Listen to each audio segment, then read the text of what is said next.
Welcome back to the channel. Portable gas detectors are a vital piece of safety equipment on any vessel.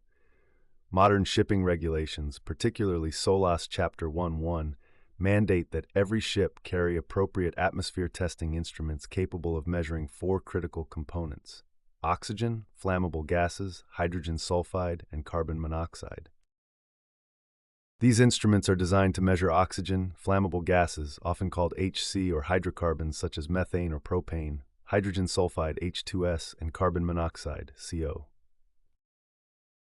All these sensors are susceptible to drift due to aging, exposure to harsh conditions like high humidity or contaminants, or simply just routine use. This is why routine calibration is non-negotiable. We're here to demystify the two-part process: the daily bump test and the periodic full-span calibration. First, the daily bump test. This is a functional check performed before every single use, or at least daily. It is a rapid verification to confirm that the sensors are active and the audible, visual, and vibrating alarms are working properly. The bump test involves briefly exposing the detector to a known concentration of test gas, typically a 4-gas mix for O2, LEL, H2S, and CO. The key here is not adjustment but confirmation. The sensors must show a response, and the alarms must be triggered immediately. This test confirms the detector is alive. If it fails the bump test, the detector must be removed from service and sent for a full calibration immediately. Next, the full span calibration. This is the process of adjusting the instrument's reading to match a certified known concentration of gas to correct any sensor drift. This is typically done every 3 to 6 months as per the manufacturer's instructions and company safety management system.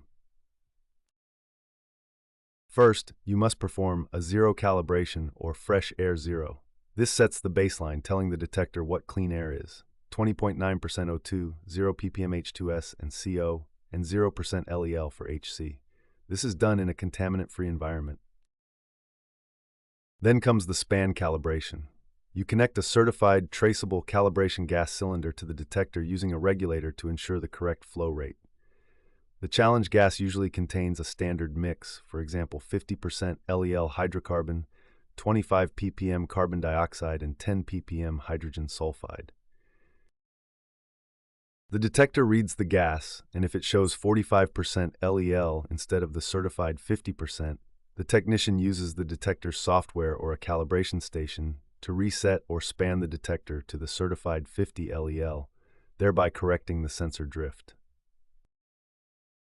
It is absolutely vital to use calibration gas that is certified and not expired, as using faulty gas will lead to inaccurate and unsafe sensor readings. If you found this video helpful, please give us a thumbs up, hit the notification bell, comment, like, share, and subscribe for more insights. Thank you.